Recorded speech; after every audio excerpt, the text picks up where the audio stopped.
explain this. It was never intended for me to know that Janelle was moving. One of my children at their admission slipped up and told me and then said, please don't repeat that or pretend you never heard it. I didn't tell Kody. I didn't see any reason to tell him. Our lives are not overlapping in any way. I just didn't really feel like it was any of his business what I was doing. To talk today about the long-awaited mid-season finale of season 19 in Sister Wives. This is gonna hit the air on this Sunday and has been kind of a freak season. Well, so far, there are 20 shows and 2 more are ahead. Usually after a mid-season finale, everyone takes a 3-month break because there is also no tell-all from TLC. Guess that's new, huh? One other notable absence this season is Garrison Brown. It's a mystery if the producers opted to cut him out or if Janelle simply isn't filming with him. Given his regular appearances throughout the past seasons, it's fishy that he's missing out this season. Likewise, Dayton Brown, who now goes by David, hasn't appeared this season either. Rumor had it that he moved to Montana. However, he still resides in Flagstaff. As I can understand, David never liked shooting because of his autism, which made it challenging for him. He seems to have opted out of appearance, and that's why hasn't been discussed in any episode. Janelle is going to make a big change as she is headed to North Carolina. The timelines this season have been a little confusing themselves. We learned last week that Christine bought property in Moab in 2024, but somehow Janelle moved around the same time.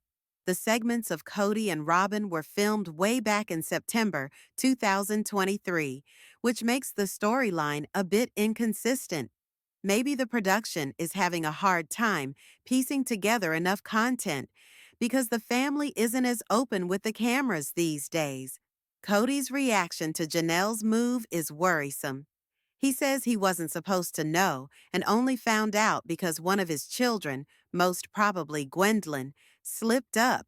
Kody is often hovering on the edge of controlling behavior, and the response to Janelle leaving, including observing Janelle in the past as well as other family patterns, gives credence to the problems that women encounter when they try to leave polygamous arrangements.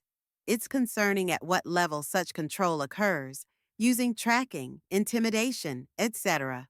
It clearly points out the difficulties and realities attached to leaving such a controlled environment. Such remarks from Kody in wanting to remain friends with Mary and dismissal of Christine's moving on speaks to the fact that he must control the women in his life.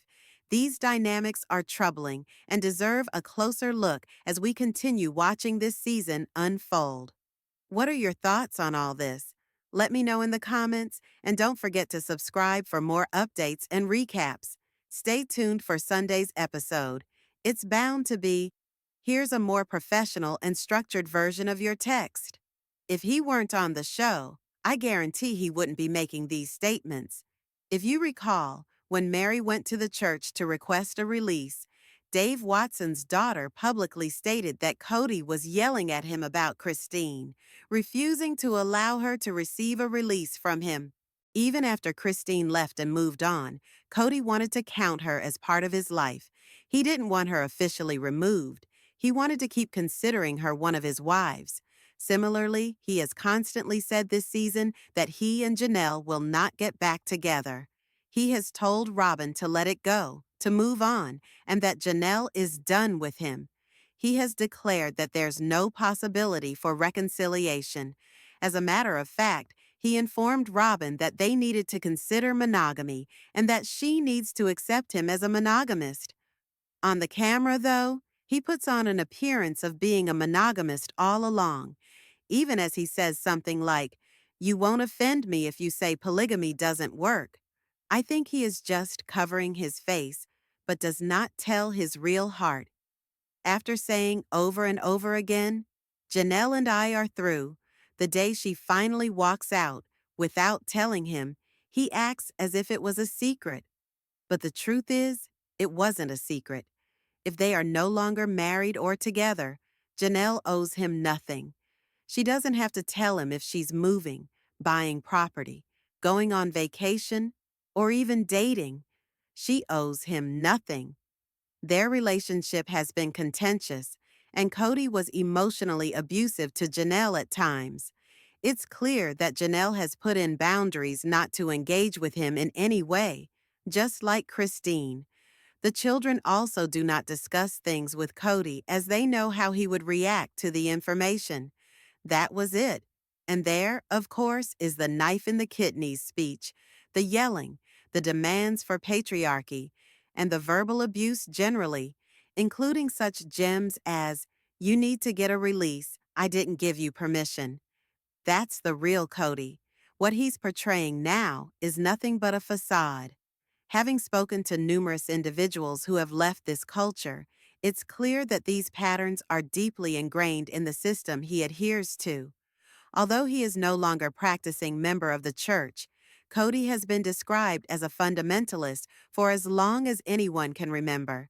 Since he stopped the practice of polygamy, most do not think that it actually went. When Kody says he never again will be taking another wife or that polygamy doesn't work at all, people who have known him don't believe him. His further allegiance to the church members only fuels the cynicism. After all, he is still keeping contact with his buddies, like friend Kyle Henderson, as well as other members within Robin's family, including many still involved in the church. His brother Scott and mother are also still participating, not to mention many of Robin's other relatives, including her sister Fawn. While Lisa, one of her other siblings, is no longer included, she does live in Pinesdale, which has close-knit ties to the church. For these reasons, most are skeptical of Kody's claims of retraction. His actions do not portray a person who has given up on the deep fundamentalist way of thinking. On the contrary, he is doing his best to create a public persona to redeem himself. He is very well aware of how he has been perceived. He's always shown his temper, controlling nature, and outbursts. Now, he appears to be portraying himself as an evolved person, but the action says otherwise. Kody has also stated that he still holds on to the values of the Mormon religion. In an episode recently, when Aurora discussed faith and church attendance, Kody expressed a hope for his children to have a similar LDS faith experience. Though Robin was quick to comfort them that they did not have to walk this path, Kody stated that he would prefer them to. The problem is that the fundamentalist Mormonism has an entrenched notion of polygamy being the key to attaining the celestial kingdom. Converts from the mainstream LDS teachings search for historical records and doctrines that lead them to the final determination that they need to practice polygamy to be faithful in the same sense as the original teachings of Joseph Smith. Kody, who was once an adherent of this belief system, does not seem to have walked away from the beliefs. His latest pronouncements only magnify this conflict. He still claimed that things were over with Janelle, but lately he proposed reconciliation. What this does, though, is just add evidence to the proof that his statements should not be trusted. It means if he says he dislikes polygamy, then definitely he still backs it. If he says never he's taking another wife anymore, well then, one may have a reason to believe he may still be game for the idea. If he insists on monogamy, it may simply be a reaction to bruising of his ego. His wish for his children to remain within the Mormon faith also supports the idea that he remains linked to fundamentalist beliefs. Specifically, Kody and Robin did not follow their sisters, Aurora and Brianna, to the Christian church they attended, making it all the more apparent that they remain tied to their roots. The conduct of Kody leaves much to be questioned, and his inconsistent accounts point out that he is further away from his previous convictions than he may admit. Let me know your thoughts in the comments below. If you enjoyed this video, don't forget to give it a thumbs up, subscribe to my channel, and click the bell icon so you never miss an update. Thanks for watching.